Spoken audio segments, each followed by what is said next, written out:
Hey guys, this is Bill.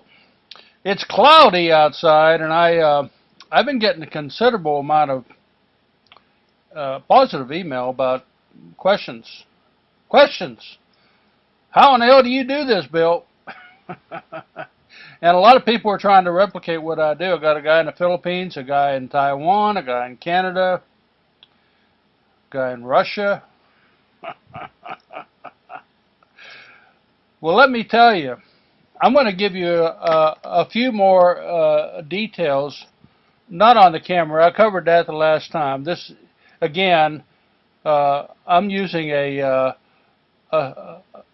C Logitech C910 webcam that Amazon sells for $68, shipped, delivered, and it's a pretty good. It's a 10 megapixel webcam, uh, and my buddy Mike made this super duper housing for me out of aluminum, so I can exchange lenses. Again, my primary lens that I use these days mostly is a Teleview 19 millimeter pan optic lens. It's a $300 lens, color corrected. But I'm going to show you the other lenses I use and the kind of genesis of this project. When I first got into this project, I was watching a YouTube channel called Backup 2010 Countdown. Backup channel Countdown 2010. It's Henning's channel, a wonderful channel, and he does moon shots, moon videos. I was watching them, fascinated. Well, he ran across this camera, a ThinkGeek camera, and I ordered one from ThinkGeek, $99. And then I checked on the internet into my resources in China. I got resources all over the world. And I found a source in China where I could buy this sucker for $48. Of course, if you order 20,000, you could buy it for 3 cents. But it's a high definition camera, and it's the only camera that I know that's made for a telescope that is high definition. Let me show you something. I'm taking the time to do this because there's a lot of interest and people just want to know. And the other thing, I found that this is a good forum for me to communicate information. I can show you stuff in the background that I did before. What you're looking at there is the latest video that I did of the Apollo 15 landing site. I got closer than anybody I know has ever got. You can see the mountains. You can see the valley where they landed. There's this one crater on the mountain that's it's like 13 miles wide, so you're getting in pretty close on my video. And this camera will do it. But again, the genesis. Most cameras are designed, the web cameras that are not designed for telescopes, but most telescope cameras are, and they're designed to replace the lens. See, this is the Chinese camera. Orion now sells the line. You can buy this camera from Orion for about $100, and it goes right in to the diagonal, and then it replaces the lens. Well, the lens that I got with my telescope goes right there. So you take that lens out and you put in the telescope camera. Orion sells a whole line of these. A lot of different brands, a lot of different companies. I have 6 telescope cameras. You never see me using them. The only one I did use was this one. I have a $400 telescope camera that doesn't do nothing. Now, what's the main problem with telescope cameras? The main problem is they're designed for standard definition TV. Standard definition versus high definition. You go to a Best Buy and all the TV sets are high definition. They're all wide screened. All of the telescope cameras that are designed are still back in the old-fashioned days with a squatty square box. And they even say they sell them like $3,000-$4,000, but they're the same thing. They're high definition, standard definition screens.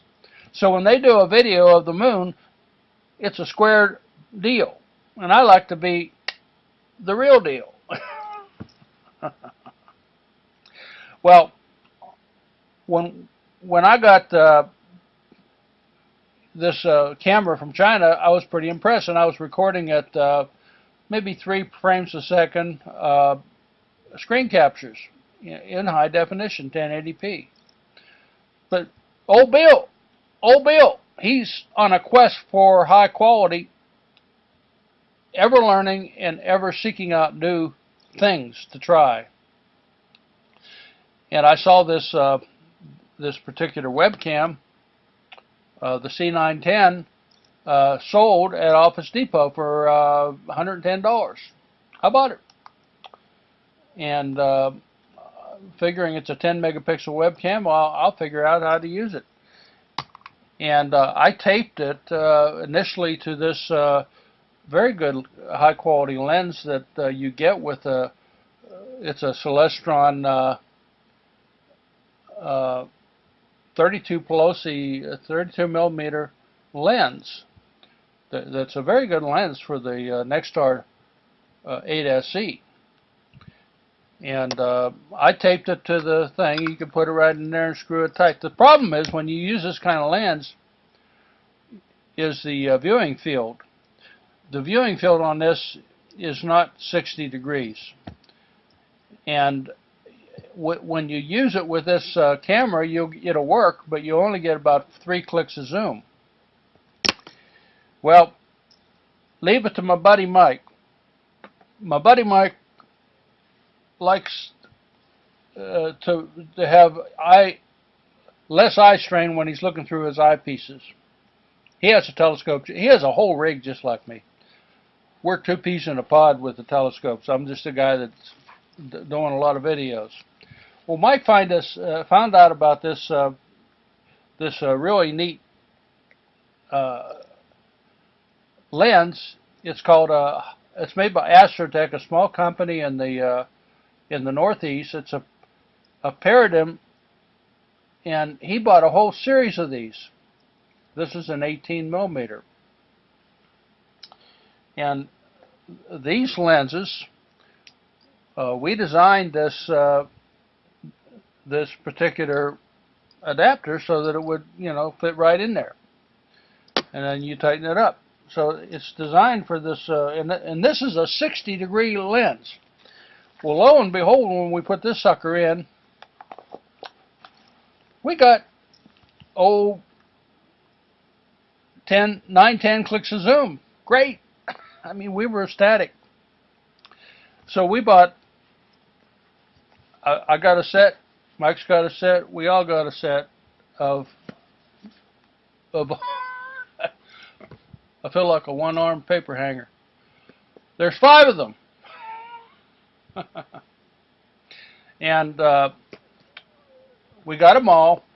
And you'll see me on some of my videos. I'll say, well, I got to pause and change lenses. Well, what I'm doing is I'm taking one of these lenses out of my adapter, putting it on pause on the debut software, and then I'm putting another one in. I might want to go to a 5 and get closer. We were in hog heaven. I mean, we could do zooms and we could do pauses. We could change lenses. Just what astronomy is all about, changing lenses. Well, to make a long story short, we eventually, we have a friend, a very, very knowledgeable guy on the West Coast.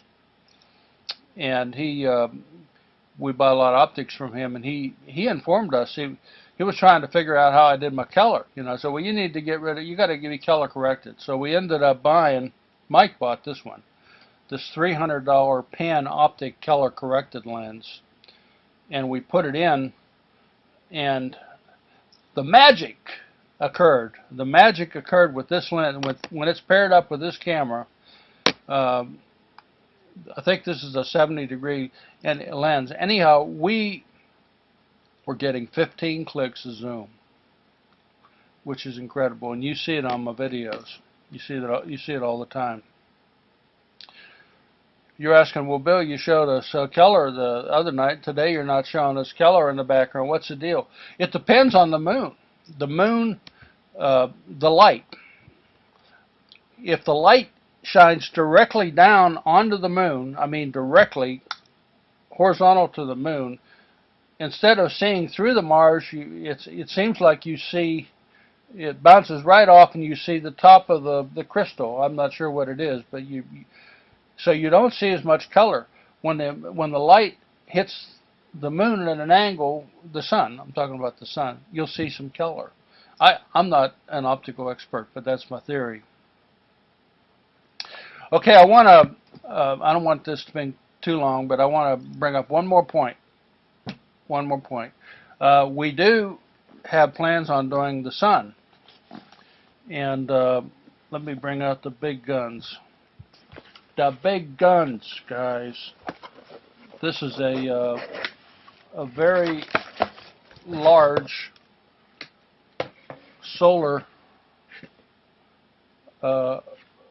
cover for the end of my telescope. It's designed for my telescope. You put it over the end, and then the light from the sun comes through here. This is made by Thousand Oaks. Well, Thousand Oaks makes some very neat sun filters, and this particular one is handmade by Thousand Oaks for my telescope. And when you put this thing in, and you also add the additional filter which they give you, you see the prominence of the sun. And this is a world I haven't even, I'm going to blow you away when I do the sun, but I just haven't done it. You know, everybody's talking about the sun. You got UFO motherships going down and sucking the, who knows what they're doing up there on it. You got Nearbu floating around out there somewhere. You got Nehemiah Station down there in the Antarctica. Every time you look at it, they got the sun rising and setting with a black dot in the middle of the sun. I mean, what in the hell is going on with the sun? Well, I'm going to get up there and figure it out. No, I won't figure it out, but I'll have fun looking at it, and I'm going to use some pretty good equipment when I do. I'll do this every once in a while just to kind of update you on some information if I think it's important. One more thing, I'm going to, people have been asking about my telescope. I'm going to do, on the weekend, I'm going to go out on the porch when it's sunny, and I'm going to show you my telescope in the same form where I can have some pretty stuff floating around out there. When you watch me, don't watch me, watch the video. It's pretty good. You can get an idea of what I do. Anyhow, thanks for watching. I really appreciate it. And you have yourself a hell of a great day and a hell of a great weekend.